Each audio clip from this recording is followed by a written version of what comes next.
In today's story we have Mark, who is a physical specimen, a kickboxer and a true warrior, who is cheated by his girlfriend Rebecca with a drug dealer for old time's sake.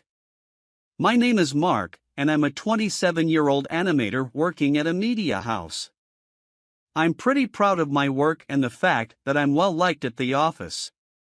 Beyond my professional life, I'm also an amateur kickboxer, standing at a towering 6 foot 5 inches and weighing around 240 pounds. Some people would call me a physical specimen. My peers at my kickboxing gym call me King. I used to have a girlfriend, Rebecca, who was 24 years old. She had a petite frame and skin that could be likened to porcelain. Her body was simply amazing. We met at a local gym where I used to work out. I was somewhat of a gym celebrity there, with my great physique and kickboxing skills, and it didn't go unnoticed. It was clear that Rebecca was interested in me, and she didn't take long to ask me out on a date. I agreed, as I was single at the time and knew I had a lot to offer. I was considered good-looking, had excellent kickboxing skills, and a stable job. Rebecca, on the other hand, worked as a front desk receptionist at a local construction company. I wasn't in a position to buy a house back then since I was investing heavily in the gym and kickboxing training to keep my physique in top shape. Managing food expenses was also a significant part of my routine. So, I was renting an apartment with the lease in my name. Rebecca and I dated for a few weeks, and things were going well. I was aware that she had been in a previous relationship that ended due to her partner's abusive behavior. Rebecca shared with me that her ex-boyfriend's name was Jose, and he hailed from Culiacan, Mexico. I was quite taken aback to hear that he was involved in drug smuggling.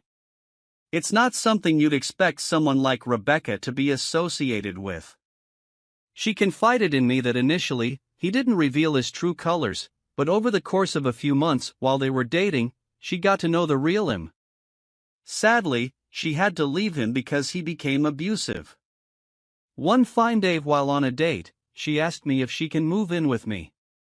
Rebecca's move-in request took me by surprise, and I was initially reluctant, as I was concerned that it might disrupt my well-established routine.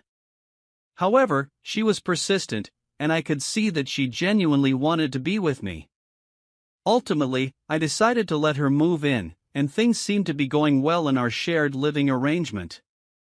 Rebecca's daily habits started to become a source of annoyance for me, particularly her extended bathing routine. In our small apartment, it was causing some inconvenience. My disciplined daily schedule was being disrupted, and it was affecting my work and training. Frustrated, I decided to have an honest conversation with her about my concerns and asked her to make some changes. At first, she seemed taken aback and tried to defend her habits, but I was firm in expressing my feelings and the impact it was having on me. To my relief, she eventually agreed to make adjustments and started following a more structured schedule. I was pleased that she listened to me. I used to take Rebecca out for dinners occasionally, and we always enjoyed our movie nights at home. We even ventured on trips to the woods together. My bed life was also going great, and she too had started to call me her king. One day, my coach approached me with an incredible opportunity. He asked if I'd be interested in attending a Muay Thai camp in Thailand, and to make it even more appealing, he offered to sponsor the entire trip, covering all expenses, including training. It was a once-in-a-lifetime opportunity, and I couldn't turn it down, so I agreed. When I informed Rebecca about this opportunity, she was clearly upset. I had to clarify that the trip was strictly for training, not for sightseeing, which seemed to be a point of concern for her. It was a tough decision, as I understood her feelings, but this was a significant chance to further my kickboxing skills. I went to Thailand and trained for 4 weeks. I had a fight at a local stadium and won by TKO. It was a great experience.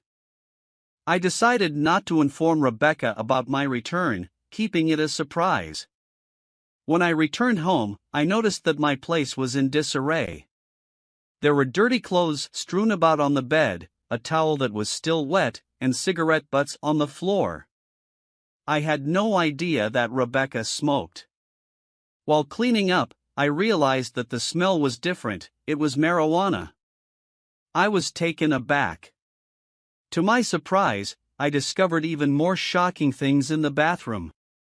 There was a large toy and used rubber present, which left me feeling quite bewildered and concerned. Inside my closet, I came across a black leather jacket that clearly didn't belong to me, and it filled me with anger. It became evident to me that Rebecca might have been involved with someone else. When I inspected the jacket, I found small packets of white powder, which raised suspicions. It suddenly struck me that Rebecca's ex-boyfriend had been a drug dealer. I returned to the gym, got dressed for a workout, and began hitting the heavy bag. My coach observed my training and quickly asked me to stop. He guided me to his office and asked me to remove my gloves and take a seat. Tears streamed down my face, and I couldn't contain my emotions. I confided in my coach and shared everything with him, including my intention to propose to my girlfriend that day. He comforted me, telling me to stop crying, and he stood up and gave me a reassuring hug. After that, he suggested I change and then took me out for a drink at a bar.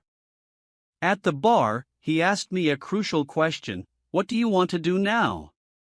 I told him that I want to knock out Rebecca and her affair partner.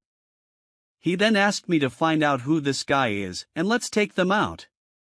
I did not return to my place that evening and slept at the gym. I called my office and asked them if I can get 3 more days off. They agreed, as there was not a lot of work at the office. I went to spy mode and went near my apartment and waited near my apartment building, wearing a hoodie, in the adjacent park. As I watched, I saw her arrive in a black lowrider with a Mexican guy wearing a cowboy hat driving the car. They parked in the visitors' parking area and entered the apartment building. A few minutes later, I walked to my apartment, which was at the corner, and as I got closer, I could hear unsettling sounds, almost like something out of a corn movie. My instincts told me to break open the door and go absolutely berserk. But I know that piece of trash that I used to love is not worth it.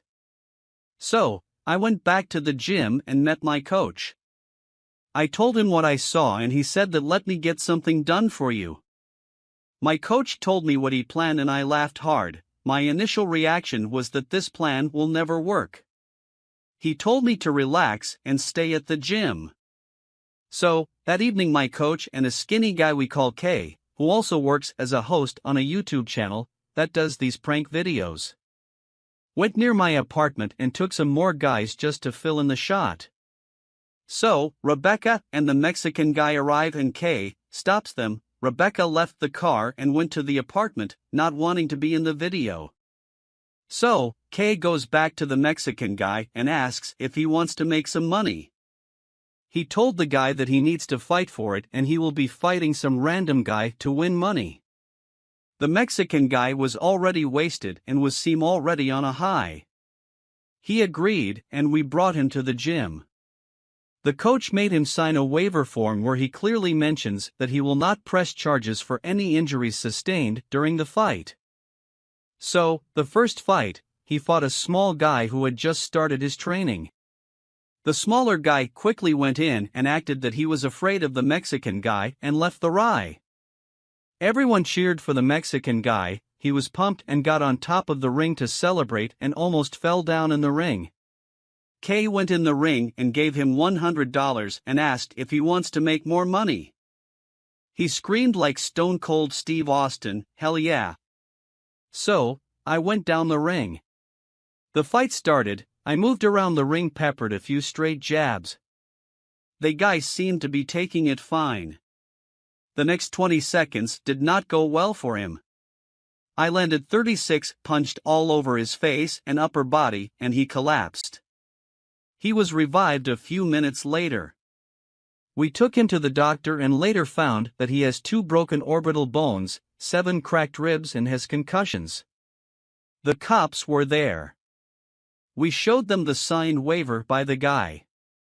The cops later tried to search his belongings for any ID, or address, and details about the guy.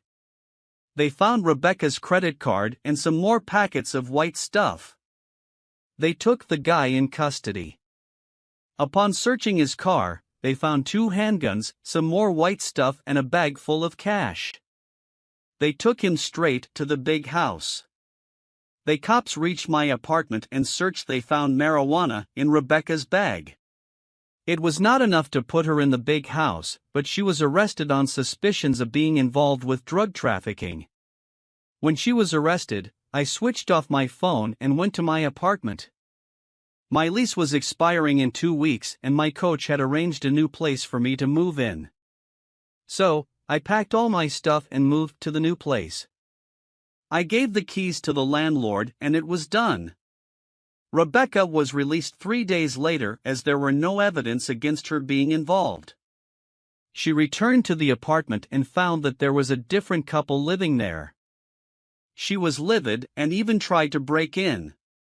The couple then threatened to call the cops and she ran off. She knew where I used to train and she barged in when I was training. I was in the ring and she jumped in the ring and tried to take a swing at me. She was stopped by some guys and pinned down on the mat. She then started crying and asked to let her go. So, the guys let her go and she stood up. I gave her a questioning look. She said that she was lonely and just wanted to have some fun, so she wanted to get some weed. She said that one thing led to another and the Mexican guy was in bed with her. It was not her fault, the Mexican guy sweet-talked her into it. I said that women who get sweet-talked into bed are loose character and don't deserve a man like me. She said that it should not be a big deal as she has slept with him before our relationship. I was shocked and thought if she has lost her mind and if she is even aware of what she is saying. She said that since the guy knows her body it was okay for him to be with her again. She said it was for old times' sake. She just wanted to feel nostalgic. I did not speak and just waved her off. She kept crying and said, "You are my king, why are you leaving me?" I told her I am a king, I don't share my kingdom. She got the message and left crying. We did not call the cops and it was not needed as everything was being recorded in the gym. Rebecca chose to be an easy picking for a dirty man. I am a king and I am not available easily. Rebecca got away from the cops, but being involved with a drug dealer did tarnish her image. She lost her job and her family did not take her in. A few months later some guys at the gym told me that she is now on OnlyFans and shows off some great angles working out. My coach overheard the conversation and stopped us all and made us do push-ups as a punishment. Even when she is out of my life, her name gets me into pain. But I know I will drive this pain into my strength. And one day I will be a king of the ring. Dear listener, if you have reached this far, please click on the subscribe button. It will be a great help.